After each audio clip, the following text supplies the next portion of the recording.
Nicolau Maquiavel nasce na cidade italiana de Florença a 3 de maio de 1469, onde vem a falecer a 21 de junho de 1527. Exerceu diversas profissões. Foi historiador, poeta, diplomata e músico do Renascimento. É um dos fundadores do pensamento e da ciência política moderna por ter tido um especial interesse pelo tema Estado como realmente é e não como deveria ser. Nicolau Maquiavel, ou apenas Maquiavel como é mais conhecido, entra para a política aos 29 anos de idade e passa a exercer o cargo de secretário da segunda chancelaria. Enquanto exercia o cargo, Maquiavel observava o comportamento dos grandes nomes daquela época e foi a partir dessa experiência que retirou as ideias para a sua obra. Mais tarde, acaba por sair da política e dedica-se à escrita das suas principais obras. O contexto histórico e social em que vive é de alguma instabilidade. A Península de Itália estava dividida em 5 principais potências: Ducado de Milão, a República de Veneza, a República de Florença, o Reino de Nápoles e os Estados Pontifícios. Estes territórios foram incapazes de chegar a um acordo durante um longo período, deixando subordinados à intriga diplomática e às disputas, apesar das suas riquezas. A política italiana estava rendida à sua própria complexidade devido à divisão de interesses políticos. Como diplomata, a sua primeira grande missão foi a de convencer um mercenário para continuar a receber o mesmo soldo, ou seja, a mesma retribuição pelos serviços que prestava ao Estado.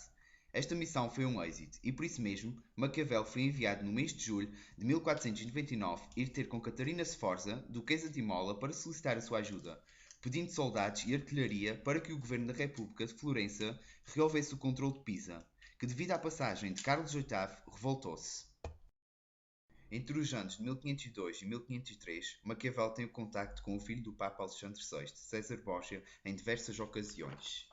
Por volta de 1501, como mercenário e filho do Papa, começa na conquista de territórios, mas, mais tarde, em 1502, solicita representantes para que tratassem de assuntos do seu interesse e foi enviado para essa missão Francisco Soderini, tendo Maquiavel como secretário e seu auxiliar.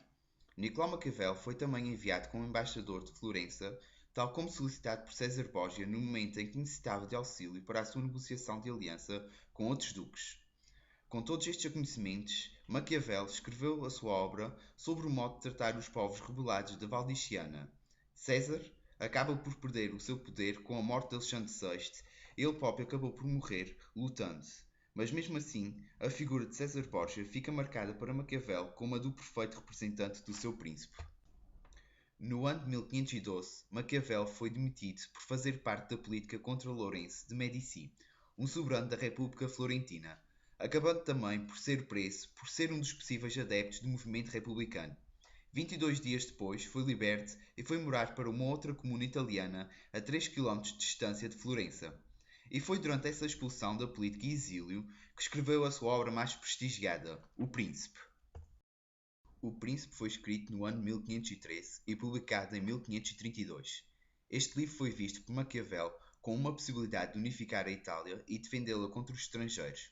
No início da obra apresenta todos os tipos de principados existentes, expondo as características de cada um deles. Nos capítulos intermédios defende a necessidade do príncipe ter exércitos próprios, sem necessidade de solicitar os serviços de ninguém, realçando o assunto sobre o governo e quais foram os motivos da debilidade dos Estados italianos, concluindo a sua obra com encorajamento ao novo príncipe para que este conquiste a Itália e a liberte. Para Maquiavel só existem duas formas de governo, a República e o Principado, em que a República pode subdividir-se em democracia ou aristocracia. Ele tem uma especial simpatia pela República Romana porque existe uma maior liberdade do homem, ou seja, um governo de vários, muitos ou todos. Foi o primeiro a utilizar o termo comunidade organizada num determinado Estado, e com a formação do Estado, ele tem preferência pelo Principado. Quando as instituições estão decadentes, para Maquiavel, o Principado é o preferível nesta lógica. Maquiavel é um pragmático porque não faz juízo de valores. Para ele, tudo depende dos objetivos que se quer atingir. Por isso, será legítimo utilizar tudo o que estiver ao seu alcance para atingir os objetivos. E, na sua opinião, quem não o fizer será um mau político. A manutenção e conservação da política é essencial, tal como faz o Princeps como governante, por isso é um bom político.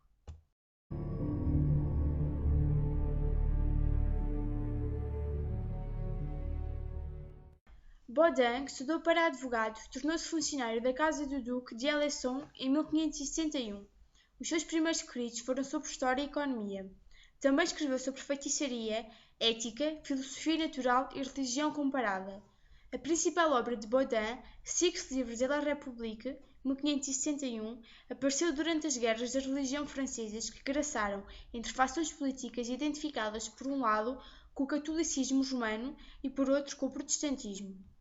A obra, Os 6 Livros da República, está formalmente dividida em 6 livros. O primeiro estuda a soberania, que é o fundamento de todas as repúblicas. O segundo estuda os regimes políticos, ou seja, as diferentes maneiras de exercer a soberania. O terceiro estuda a estrutura social e administrativa da nação. Quarto e quinto estuda, do ponto de vista sociológico, as diferentes fases da república e as condições do seu equilíbrio e do seu funcionamento. O sexto livro ocupa-se das finalidades da vida social e de alguns problemas concretos, nomeadamente a censura, as finanças e a moeda, terminando por discutir qual o melhor regime político. A ideia central desta obra é sem dúvida a soberania, que é a imagem de marca de Baudin. Na sua obra, Baudin começa por definir o que é a República ou o Estado, afirmando que o Estado é o governo reito, isto é, um poder político que deve ser subordinado à moral, à justiça e ao direito natural. É um domínio exercido sobre os homens livres e que se contrapõe à noção de tirania que Baudin condena. Diz ainda que o Estado é um governo que incide sobre várias famílias. Em terceiro lugar, Baudin chama a atenção para que a República tem a ver com o governo daquilo que é comum às diferentes famílias. Isto significa o reconhecimento de que só o que é público compete ao Estado a intervir na vida da família e no seu esteio material, que é a propriedade. A propriedade e a família são dois limites ao poder soberano. Por fim, Baudin fala em poder soberano, a soberania. A soberania consiste no poder absoluto e perpétuo de uma república.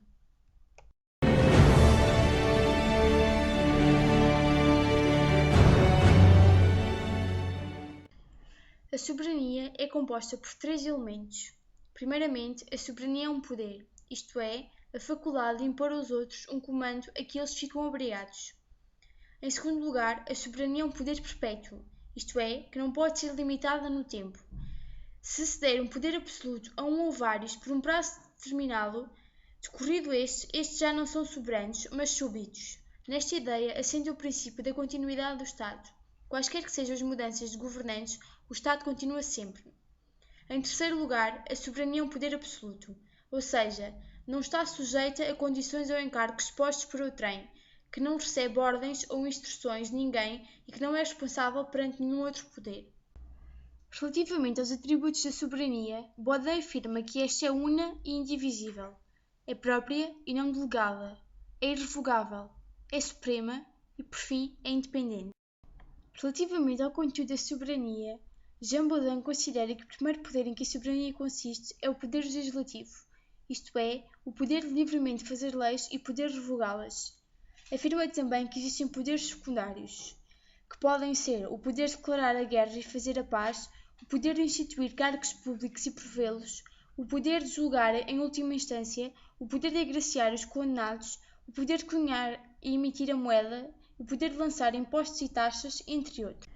Segundo Baudin, a soberania não é um poder arbitrário, cego e injusto, é um poder com limites. Primeiro, a soberania tem que ser de um governo reto, e a retidão obriga a respeitar a moral e as leis divinas e naturais. Segundo, o soberano só se pode ocupar do que é de interesse público, devendo respeitar a propriedade dos seus súbditos. Em terceiro lugar, a soberania está limitada pelas leis humanas comuns a todos os povos, ou seja, pelo direito internacional e pelo direito das gentes. Em quarto lugar, a soberania está limitada pelas leis fundamentais do reino, as leis de império. Em quinto lugar, a soberania deve aceitar o pluralismo natural da sociedade, formado pelos municípios, corporações, colégios profissionais e universidades. Para Baudin, a melhor forma de república é a monarquia, e justifica isto dizendo que o principal atributo da república é o direito de soberania, e este só existe e só se conserva na monarquia. Em segundo lugar, afirma que há atos que só podem ser realizados por uma única pessoa, tais como conduzir um exército e outras coisas semelhantes. Em terceiro lugar, diz que é preciso não dar ouvidos aos que querem que sejam os súbditos a ditar a lei do monarca. É este que tem de ditar a lei aos súbditos. Em quarto lugar, diz que é impossível que a república, que só tem um corpo, tenha várias cabeças. Portanto, a República só pode ter um chefe. Em quinto lugar, Baudin invoca o argumento da natureza. Todas as leis naturais conduzem à monarquia. Então, para Baudin, a monarquia hereditária e masculina é a melhor forma de Estado e a melhor forma de governo, que tem que ter por soberano um rei.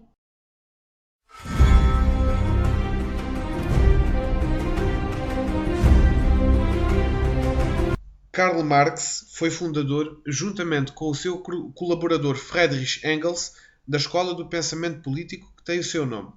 Nasceu e foi educado na Alemanha, mas passou a segunda metade da sua vida no exílio, em Londres. Aí escreveu extensamente sobre as temáticas de economia, sociologia e política, e desempenhou também um papel vigoroso na política interna de vários movimentos socialistas europeus.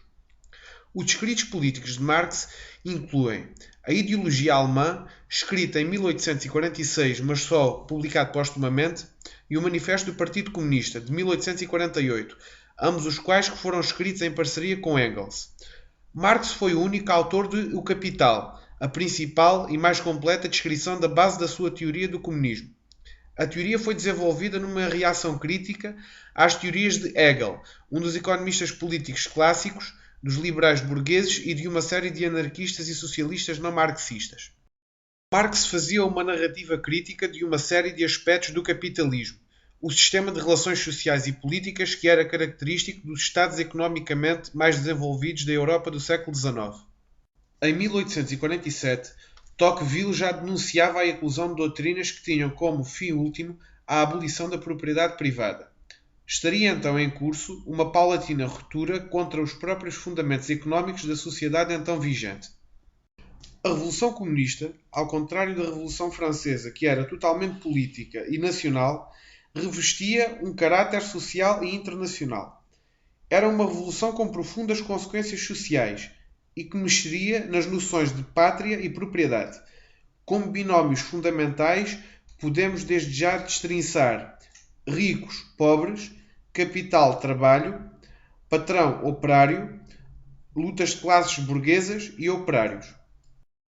O Manifesto do Partido Comunista, publicado em fevereiro de 1848, assinala uma das balizas intelectuais mais importantes do século XIX.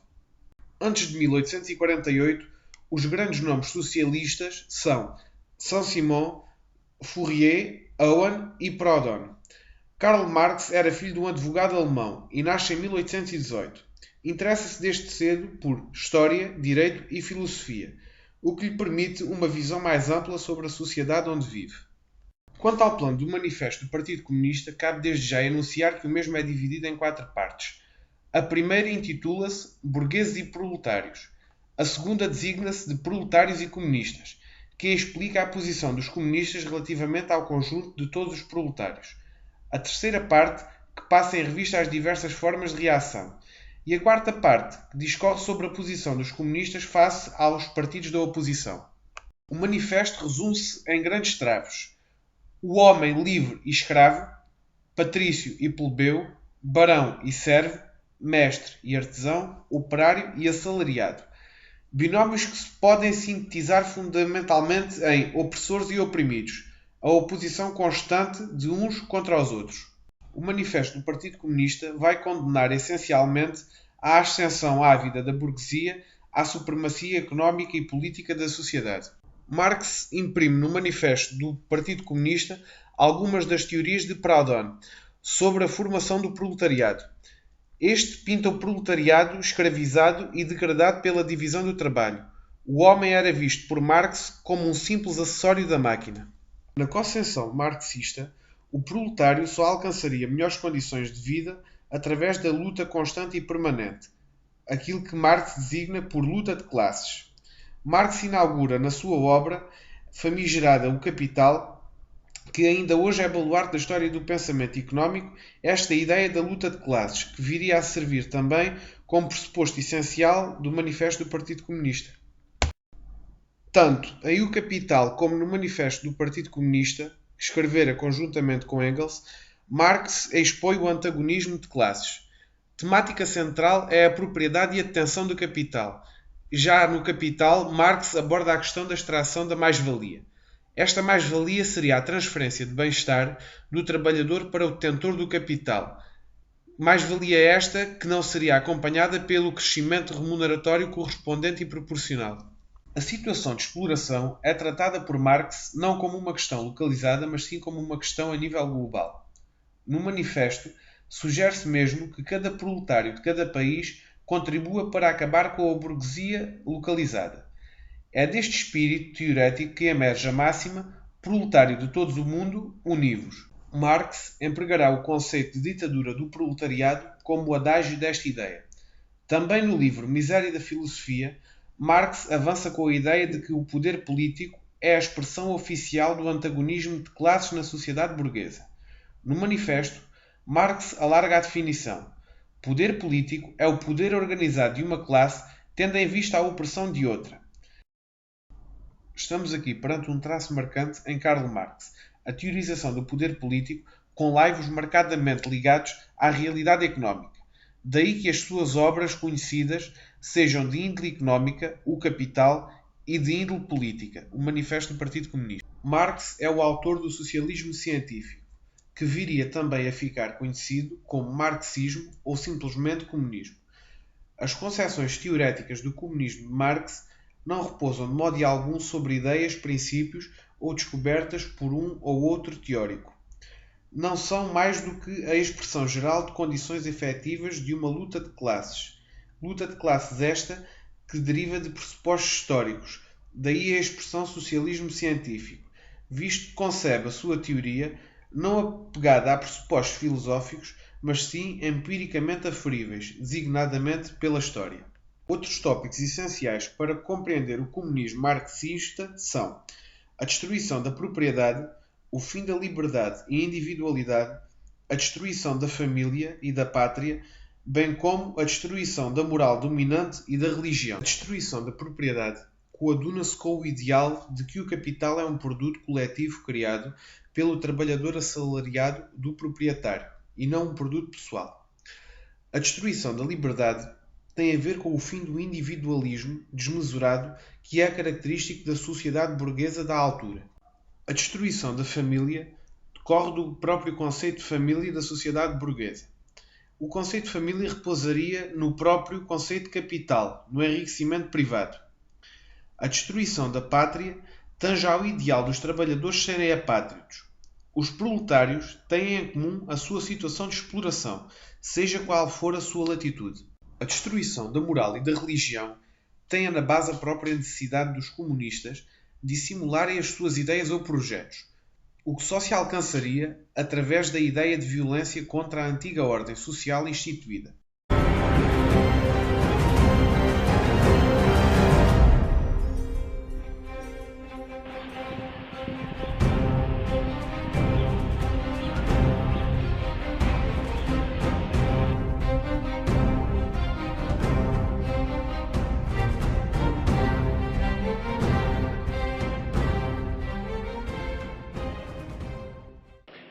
Atendendo à importância que a ciência política tem ainda nos dias de hoje, vimos até à Assembleia da República entrevistar o deputado Hugo Soares, do grupo parlamentar do PSD.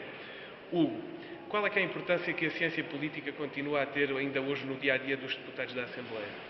Eu acho que é uma importância fundamental e que deve ter sempre naquilo que é a política. Conhecer os princípios que norteiam a atuação política, saber de onde vem a defesa da causa pública e todos os valores e princípios que devem nortear quem está na causa pública a decidir para bem dos nossos cidadãos é absolutamente fundamental. Hoje, a lógica do imediatismo muitas vezes faz colocar a ciência política no segundo plano. Eu acho que nós devemos voltar à primazia e ao primado da política, como eu costumo dizer, buscando na ciência política precisamente as linhas orientadoras. Hugo, de entre três autores, dir-te-ia que me disseste qual é que é aquele que mais te influencia. Ou seja, os autores que nós escolhemos foi Maquiavel, Baudin e Marx. Qual deles? Bem, eu diria que dos três, do ponto de vista da influência, eu acho que quem anda na política tem que ler autores e tem que ler muitos. Mas deixa-me dizer-te que, se calhar, ao contrário, como os juristas gostam de dizer, Karl Marx é um excelente autor. Sobretudo porque as lógicas da crítica ao neoliberalismo, se quiseres, ou ao capitalismo, como na altura se falava, parecem fundamentais para percebermos o atual contexto europeu em que vivemos. E eu não acho que seja a crise do capitalismo. Porque muitas vezes utiliza ainda hoje Karl Marx para colocar em questão a lógica do mercado comum que foi construído, a lógica do capitalismo. E eu que não defendo o capitalismo liberal, num capitalismo desregulado, gosto de me recorrer muitas vezes Karl Marx para dizer que se houver regulação, se houver um Estado regulador que não seja um Estado, se quiseres, que ocupe toda a vida dos cidadãos, mas que seja um Estado regulador, um Estado mínimo, mas forte naquilo que faz, eu acho que as teorias de Karl Marx caem por terra. E eu acho muita piada a poder contrariar precisamente o pensamento de Karl Marx nessa base. Ok, muito obrigado pela Nada, disponham sempre. Obrigado. Um abraço. De entre 3 autores que são Maquiavel, Baudin e Marx, qual é que considera que influencia mais?